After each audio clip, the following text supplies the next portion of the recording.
जय भीम क्यों, बाबा साहब क्यों, हमारे असली भगवान देवता क्यों? समझिएगा इस बात को। भारत की जमीन जायदाद आप भाई बराबर होते हैं तो बराबर बांट लेते हैं, और भारत में शिक्षा में बराबर आप नहीं है। 90% वाला के पास आधा % नहीं है, 90% वाला के पास आधा % सरकारी नौकरी नहीं है, 90% वाला के पास जमीन कितना है पता है? 10%। अब ये नाम कह रहे थे कि 5 गो में एगो हमको नहीं दीजिएगा, और 100 गो में 90 गो हम हैं, तो हमको मिला 10 गो, और जो 10 गो है उसको मिला 90 गो। नहीं समझ में आया? 10 भाई में एक भाई को मिला 9 हिस्सा, और 9 भाई को मिला 1 हिस्सा। ये न्याय है? ये कौन पंच सरपंच साहब पंचायती करेंगे, मुखिया जी तो इस बंटवारा करेंगे ऐसा? नहीं ना। लेकिन ये व्यवस्था है, और हम आप उस चक्की में पिस रहे हैं, और फिर भी उस जंजाल पाखंडवाद फगवा बैंक के फेर से दलदल से बाहर नहीं निकल रहे। हमारा कहाँ हक अधिकार मारा जा रहा है, हम वो नहीं समझ रहे हैं, और उस दलदल में अपने आप को धर्म कर्म के गुमान में पिस रहे हैं, मर रहे हैं। आपको पता है, आप एक जाति के पास 40% जमीन है, ये पता है? ये बिहार का सर्वे है। एक जाति के पास 40% जमीन है, ये कितनों को पता है? कोई हाथ उठा के बता सकते हैं? कोई नहीं, आपको नहीं पता है। खोजिए, जानिए, समझिए कि आखिर ऐसा व्यवस्था क्यों है। हम 90 हैं तो 90 भाग हमको मिलना चाहिए। इसी बात की लड़ाई परम आदरणीय अमर शहीद कुशवाहा समाज, कोयली समाज से आने वाले अमर शहीद बाबू जगदेव प्रसाद कुशवाहा ने जयकारा लगाकर वन से दहाड़ मारकर लड़ाई लड़े थे। 100 में 90 शोषित है, शोषितों ने ललकारा है, धन धरती और राजपाट में 90 भाग हमारा है, 90 भाग हमारा है। 10 का शासन 90 पर नहीं चलेगा, नहीं चलेगा। ये किसने बोला? बाबा साहब के कर्म पथ को, बाबा साहब के संघर्ष पथ को, बाबा साहब के मान सम्मान को आगे बढ़ाने वाला जगदेव बाबू जब लड़ाई लड़ते हैं तो ये वही सामंतवादी उनको गोली मार के हत्या कर देता है। और फिर भी कुशवाहा समाज ही नहीं, ओबीसी, ईबीसी, एससी, एसटी वर्ग हमारे समाज के लोग आखिर क्यों नहीं जग रहे हैं, क्यों नहीं बात को समझ रहे हैं? दोस्त और दुश्मन की पहचान आपने क्यों नहीं मिली? न्यायपालिका की व्यवस्था, आज भारत के जेल में सबसे ज्यादा कौन लोग जेल में बंद है? 10% वाला कि 90% वाला? हीरा चोर महल में, हीरा चोर हवाई जहाज में, सोना चोर इंग्लैंड में, और खीरा चोर, ककड़ी चोर जेल में। मतलब समझ रहे हैं? ककड़ी चोर, खीरा चोर मतलब किसान अगर 10,000 रुपया का ग्रामीण बैंक से या कोई बैंक से लोन ले लिया तो उसके घर पर छापेमारी चल रही, उसका घर का कुर्की जब्ती हो रहा है, उसका चौखट उखाड़ा जा रहा है, उसको हथकड़ी लगाया जा रहा है। और इसी भारत भूमि से दर्जनों नहीं सैकड़ों की संख्या में 25,000 करोड़, 11,000 करोड़, 7,000 करोड़, 8,000 करोड़, 15,000 करोड़ लेके भाग गया। उसकी गिरफ्तारी नहीं हुई, उसको हथकड़ी नहीं लगी। क्यों? आप विचार करिएगा। क्योंकि 90% वाला कमजोर अपने आप को समझ के घर में डूबता है, वो सड़क पर संघर्ष नहीं कर रहा है, बाबा साहब के संघर्ष और त्याग बलिदान को बुझाने का काम कर रहा है, खत्म करने का काम कर रहा है 90%। इसलिए आज वो अत्याचार हम पर आप पर कर। भारत के न्यायपालिका में किसी भी देश में 4 स्तंभ है देश को मजबूत करने के लिए, न्यायपालिका, कार्यपालिका, विधायिका, और चौथा स्तंभ पत्रकारिता, मीडिया, है ना? तो न्यायपालिका किसके चंगुल में है? कलकत्ता हाई कोर्ट का चीफ जस्टिस 1919 में हमने लिखे हुआ किताब पर एक जाति का नाम लेकर लिखा कि जाति में न्यायिक चरित्र नहीं होता, इसलिए इसे जज नहीं होने देना है। और जब तक हमने भारत में था वो जज बनने नहीं दिया गया। और आज 99% जज वही है, इसलिए 90% वाला जेल है। ये बात कब समझिएगा? क्योंकि कॉलेजियम सिस्टम लागू है। आप लड़ रहे हैं, आप संघर्ष कर रहे हैं, आपका बच्चा इस स्कूल से पास करके बिहार विश्वविद्यालय, यही बाबा साहब विश्वविद्यालय मुजफ्फरपुर पढ़ने जाता है, उसके साथ वहाँ जातीय भेदभाव होता है, नंबर कम दे करके उसको फेल कर दिया जाता है और फेल को पास कर दिया जाता है। उसी तरह आगे नौकरी में भी not found suitable NFS camp, कई ऐसा सैकड़ों उदाहरण है। Gorakhpur university, Lucknow university, IIM, IIT, engineering, medical, सब में है SC, ST, OBC, EBC वर्ग के बच्चों का नंबर काट दिया जाता है। कौन काटता है? जिसने एकलव्य का अंगूठा काटा था, उसी का वंशज, उसी को फॉलो करने वाला वो जातिवादी पक्षपाती हमारे समाज के बच्चों का नंबर काट लेता है और वही न्यायालय में जज बना बैठा है। तो न्याय कैसे मिलेगा? कैसे न्याय मिलेगा आपको जब तक कॉलेजियम सिस्टम नहीं खत्म होगा? जानते हैं कॉलेजियम सिस्टम क्या है? हम कहें यहाँ पर कि आप में से 5 आदमी, 5 को बड़े भाई बहन आए और यहाँ घोषणा करे कि आज से विष्णुदेव यादव मुजफ्फरपुर कोर्ट के जज, यहाँ कागज पर लोग लिख देंगे कि विष्णुदेव यादव को आज से जज मनोनीत किया जाता है। विष्णुदेव यादव LLB कर रही है, PhD कर रही है, पढ़ा लिखा रही है, LLB होना चाहिए ना, पहले है, ओकरा जज आज से बना दो। अब बन जाएगा, बन जाता है। आप बोलिएगा, कोई आदमी इसमें से बोलिएगा कि ऐसा हो सकता है, ऐसे बन सकता है कोई जज? हाँ तो कहकर बोलिए बन सकता है। नहीं बन सकता, ये व्यवस्था नहीं ना है। लेकिन यही है, आपके मन में है, आपको जानकारी है कि ऐसा नहीं होता होगा, ऐसा नहीं होना चाहिए, लेकिन यही है। 5 जज एक जाति विशेष का, एक हम तो सीधा बोलते हैं ठगवा गैंग का, वो जाति का एक आदमी को मनोनीत कर देता है कि आज से जज हो गया, वो जज हो जाता है। इस व्यवस्था को, इसी को कहते हैं कॉलेजियम सिस्टम। यही व्यवस्था है कॉलेजियम, जो तय कर देता है जज, वो जज हो जाता है।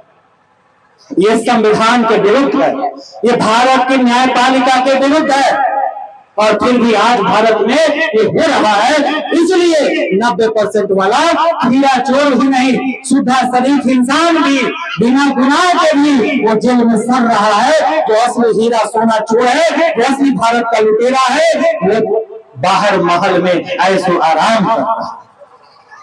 बाबा साहब की बात वो ठीक दोहराते हैं, शिक्षा शेरनी का दूध है, जो पिएगा वो दहाड़ेगा।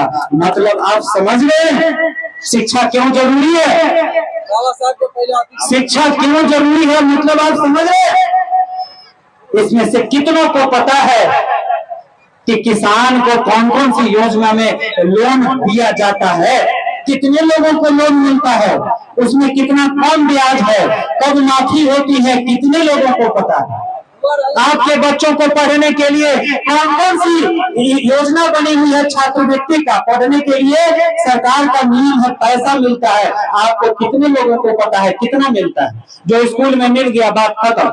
लेकिन जो विश्वविद्यालय में है, यूनिवर्सिटी में, जो आगे रिसर्च स्कॉलर के लिए, PhD के लिए, मेडिकल इंजीनियरिंग के लिए जो छात्रवृत्ति दी जाती है, क्या आपको पता है वो पढ़ाई के लिए पैसा मिलता है? आपको पता ही नहीं है। आप पैसे के अभाव में बच्चे को रोक देते हैं पढ़ाई, हमरा पैसा ना है, छोड़ दे पढ़ाई लिखाई, अब हमरा औकात ना है और हमरा क्षमता ना है, आप छोड़ देते हैं। क्यों? आपको जानकारी नहीं है कि वहाँ छात्रवृत्ति है, हमारा बच्चा पढ़ सकता है, सरकार वहाँ पैसा देती है पढ़ने के, क्योंकि हम पढ़े लिखे ही नहीं है, हम बाबा साहब की बात को मानते ही नहीं है। हम आज भी शिक्षा के प्रति कमजोर नजरिया रखते हैं। हम आज भी अगर बच्चों को दिन दुगना रात चौगुना एक करके पढ़ाने लगे तो बच्चा हमारा ये सारी चीजों को जानेगा, और वो बच्चा doctor, engineer, collector, BDO, DM सब वो नहीं, आगे बढ़ के जज बनेगा। न्यायालय में हमारे लोग जाएंगे, जब जज बनेंगे तब सही न्याय मिलेगा, और तब सही हक अधिकार मान सम्मान मिलेगा, और तब बाबा साहेब के संघर्ष को असली सम्मान मिलेगा, और आपका संविधान कायम रहेगा और आपका सम्मान बचेगा। और जब तक गोबर माटी के फेर में रहिएगा, सीधी बात, नो बकवास, जब तक गोबर माटी के फेर में रहिएगा और पथरवा के जगावे में लागल रहिएगा, जागा जागा महादेव शिव चर्चा के फेर में रहिएगा, तब तक बाबा साहब का संघर्ष कोई काम नहीं आएगा। याद रखिए इस बात को। करना क्या है? जागा जागा विधवा, खास करके हमारे माताएं बहन बेटियां, आप ही के लिए मैं कह रहा हूं। हमारे पुरुष साथी बहुत होशियार हैं, दूर दूर चल जाते हैं समझने बात सुनने, दूसरों जगह चल जाते हैं, लेकिन हमारी माताएं बहन बेटियां को कम मौका मिलता है, दूर दराज तो नहीं जा सकती। तो आपके लिए मेरा निवेदन है, एक भाई का, एक बेटा का, और बेटियों के लिए भी निवेदन है मेरा, जागा जागा विधवा, जागा जागा बिटिया, उठो पढ़ो। जिस दिन ये शुरू करिएगा और घर परिवार में अम्बेडकर चर्चा, भीम चर्चा, फूले चर्चा, संविधान चर्चा, तब जाके आपका औलाद बनेगा। हर घर में डॉक्टर कलाम पैदा लेंगे, डॉक्टर अम्बेडकर पैदा लेंगे, तो जननायक कर्पूरी ठाकुर पैदा लेंगे, और तब हमारा परिवार, हमारा समाज और हमारा देश मजबूत होगा। क्या इसमें किसी तरह का कोई संदेह है, कोई शंका? क्या करना चाहिए? बाबा साहब हमारे लिए क्या किए, और आगे हम अपने बच्चों के लिए, जो कलेजा का टुकड़ा हमारा है, हमारा औलाद है, उसके लिए हमको क्या करना चाहिए, यही समझने की जरूरत है। आज हमारे महामानव की याद में इस ऐतिहासिक दिवस के अवसर पर यह अपने आत्मचिंतन करिएगा, आत्मविचार करिएगा, अपने आप से सवाल करिएगा, मैं कौन हूँ, मेरा पूर्वज कौन, और मेरा औलाद क्या बनेगा, मैं जो कर रहा हूँ क्या उससे औलाद बनेगा, या जो बाबा साहब रास्ता बताए हैं, माता सावित्रीबाई फुले रास्ता बताई हैं, वो रास्ता अपनाएंगे, तब हमारा औलाद बनेगा। ये आप विचार। अंतिम बात कहते हुए समाप्त करूंगा। बाबा साहब 3 शब्द का संदेश देकर इस भारत भूमि को, इस भारतीयों को, 100% को, सिर्फ 90% वालों को नहीं, जनरल वालों को भी बाबा साहब ने सम्मान देने का काम क्या कहे? शिक्षित बनो, संगठित रहो और संघर्ष करो। ये तो सबके लिए है। आज जो लोग कहते हैं बाबा साहब का अपमान कहीं कहीं किया जा रहा है, वो बुजदिल है, वो कायर है, वो मूर्ख और जाहिल है, जो बाबा साहब का अपमान करते हैं। पूरा विश्व बाबा साहब का सम्मान करता है। नॉलेज ऑफ सिंबल कहे जाने वाले विश्व के एकमात्र और भारत के एकमात्र, उनके बाद अगर कोई उनके बराबरी का डिग्री कोई हासिल किए तो वो भी शेड्यूल कास्ट जाति के ही भारत के पूर्व राष्ट्रपति। नाम बताइएगा, कोई नाम बताइएगा? डॉक्टर नाम बताइए। नहीं, KR नारायणन। डी.लिट की उपाधि मात्र 2 व्यक्ति इस भारत भूमि पर हासिल किए, और जिसने लिखा अधम जाति में विद्या का, हम बार बार बोलते हैं, भयं यथा ही दूध पिलाऊं। वो कहते हैं कि छोट जात लोग शिक्षा ग्रहण कर लेगा तो सांप को दूध पिलाकर जहरीला हो जाएगा, वैसा हो जाएगा। उन समाज से नहीं आया एक को अभी तक, एक को ऐसा नहीं पढ़ा लिखा बना, और हमारे समाज के शेड्यूल कास्ट से बाबा साहब अम्बेडकर और पूर्व राष्ट्रपति डॉक्टर KR नारायण। ये मात्र 2। शिक्षित बनो, संगठित रहो और संघर्ष करो। उस शिक्षा की बदौलत संविधान, और उस संविधान के मान सम्मान की बदौलत आज ये पूरा देश चलता है। न्यायालय है, कार्यालय है, और तमाम थाना, पुलिस, कोर्ट, कचहरी सब तो उस संविधान से न चलता है। तो फिर बाबा साहब को अपमानित करने वाले लोग भी अगर जी रहे हैं तो वो संवैधानिक कानून के तहत जीते हैं। अगर वो मूर्खता में, जाहिलियत की बुद्धि में बाबा साहब का अपमान करते हैं तो डूब के मर जाना चाहिए। वो अपने आप को संभाले, बाबा साहब का सम्मान करे। अंतिम बात कहते हुए बाबा साहब कहते हैं 3 शब्द, जाते जाते वो 3 शब्द देकर गए हैं। क्या? मान, दान और मतदान। है पता आप लोगों को? 3 शब्द, मान, दान और मतदान। किसको किसको? सूट उठ के टीका चंदन टिकी वाला के पाए लगे तनी जतरा बताओ किसको है? अपने माता पिता का सम्मान नहीं, अपने माता पिता का पैर कितना बार छुए हैं, कई बार कितना बार आशीर्वाद लिए हैं, दिन भर में कई बार सुट उठ के कितने लोग कहते हैं अपने माता पिता के बाबूजी प्रणाम, बाबू पाए लगिले, माई गोर लगिले, कितने लोग हाथ उठा के, झूठ नहीं सच बोलिएगा, कितने लोग अपने माता पिता को प्रणाम करते हैं प्रतिदिन? हाथ उठा के बोलिए, एक हाथ उठाए, झूठ नहीं सच। बाबा साहब का ये सम्मान स्थल है, समारोह है, झूठ नहीं सच बोलिएगा। हाथ उठा के कहिए कितने लोग अपने माता पिता का सूट उठ के पहले प्रणाम करते हैं तब कोई काम करते हैं। हाथ उठा के कहिए, मेरा हाथ उठा है, हाथ उठा कहिए, एक का दो का, एक दो हाथ उठा मात्र बस।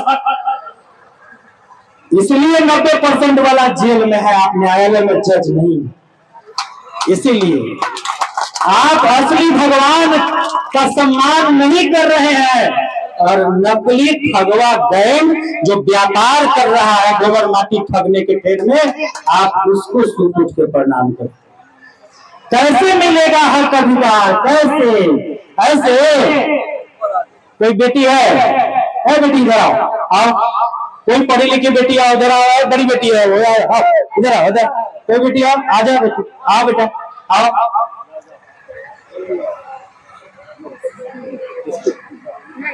बेटा डिस्ट्रिक्ट में अवार्ड भी प्राप्त की है।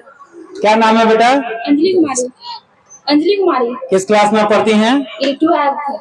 अभी हमारे गार्जियन नंदकिशोर बाबू कहा कि आपको अवार्ड मिला है, बताइए कैसा अवार्ड? इधर इधर इधर बताइए। कला उत्सव में गए थे। हाँ। तो वहीं पे जिला में 2nd स्थान है, उसी में मिला। जोरदार तालियों से बेटी का हौसला अफजाई करिए, इनको आशीर्वाद दीजिए। मूल निवासी बहुजन मीडिया बिहार टीवी 6 चैनल को अगर आप लोग बचाना चाहते हैं तो कृपया वीडियो को लाइक एवं ज्यादा से ज्यादा शेयर करें तथा चैनल पर नए हैं तो चैनल को सब्सक्राइब एवं घंटी के बटन को दबाना न भूलें। धन्यवाद।